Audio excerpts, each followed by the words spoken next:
बिस्मिल्लाहिर्रहमानिर्रहीम।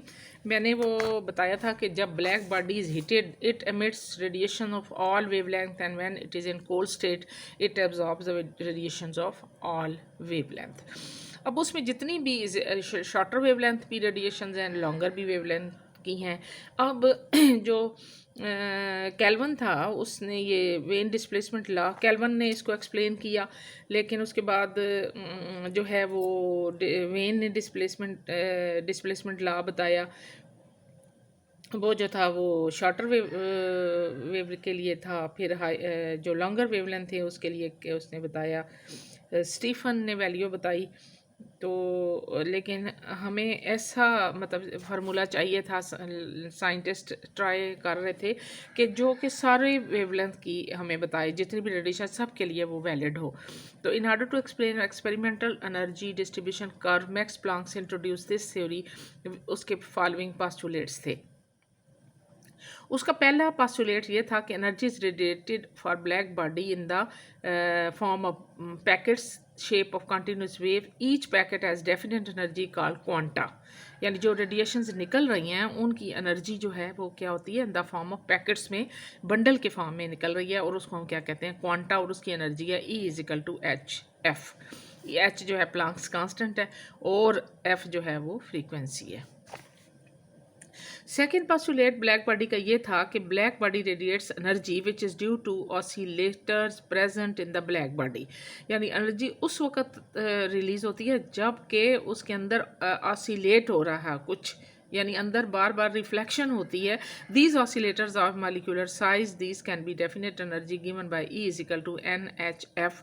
State of oscillators change after absorbing और radiating energy. This theory of black body radiation was introduced by Max Planck in 1900.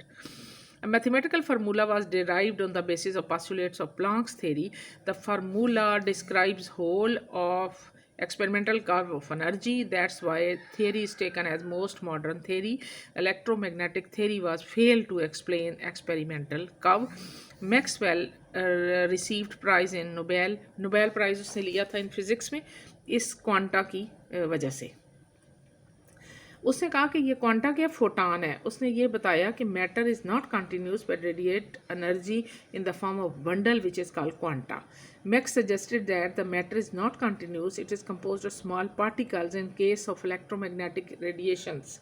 Electromagnetic radiation कौन सी होती हैं, which require no medium for their propagation. Particles nature of hot body due to some property of atom. Einstein gives this idea that small bundle of energy quanta are integral part of electromagnetic radiations. यानी वो basic है quanta, और बहुत सारे quanta मिल के हमारे पास क्या बनते हैं, electromagnetic radiations. He said that the bundle of energy is invisible. These are called photons.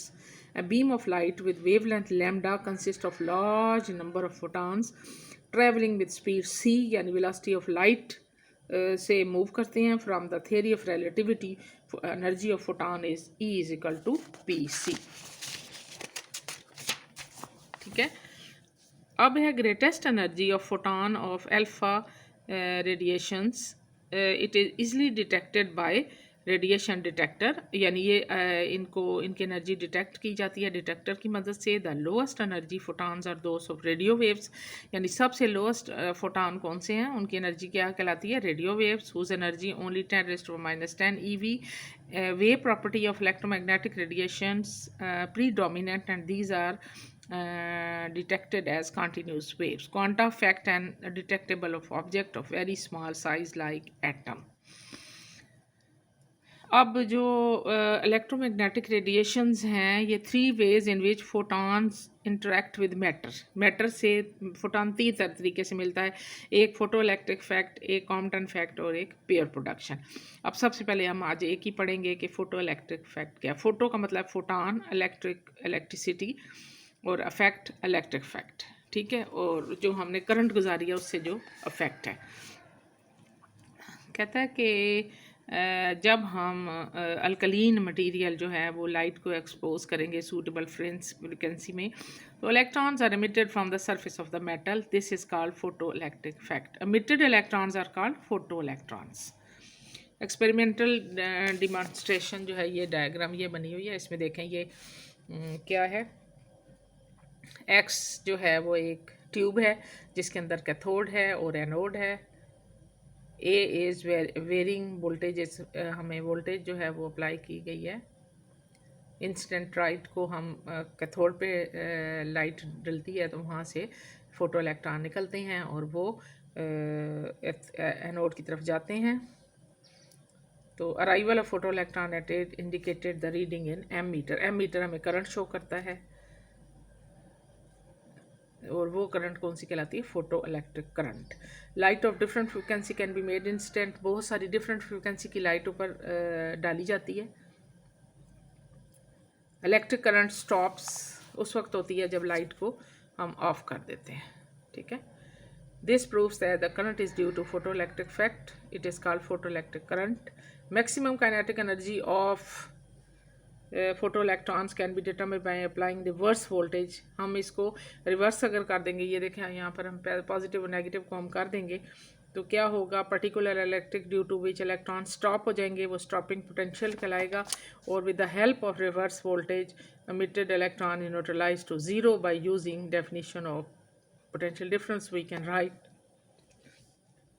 V naught is equal to kinetic, यानी इतना वोल्टेज हम उसको दें कि मैक्सिमम काइनेटिक एनर्जी जो है वो उसके फोटॉन्स जो हैं हम निकलेंगे।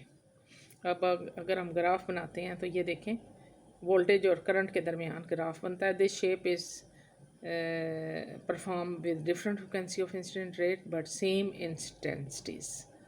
इनकी इंटेंसिटी सेम है बट फ्रीक्वेंसी डिफरेंट है।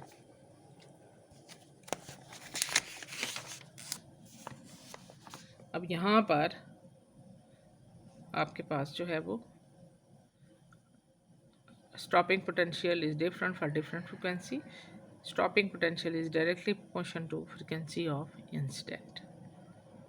फिर उसके आपने उसके रिज़ल्ट लिखने हैं, ठीक है।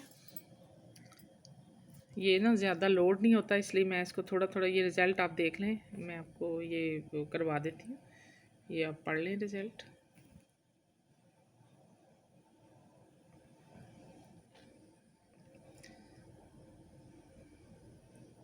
अब इस फोटो इलेक्ट्रिक को क्वांटम थ्योरी पे भी हम एक्सप्लेन करेंगे कि Einstein theory explain the photo electric effect. This equation, light is emitted absorbed in the form of bundle.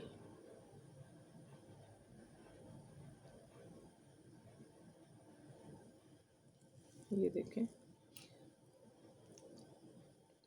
यानी energy should be absorbed by the single electron inside the material.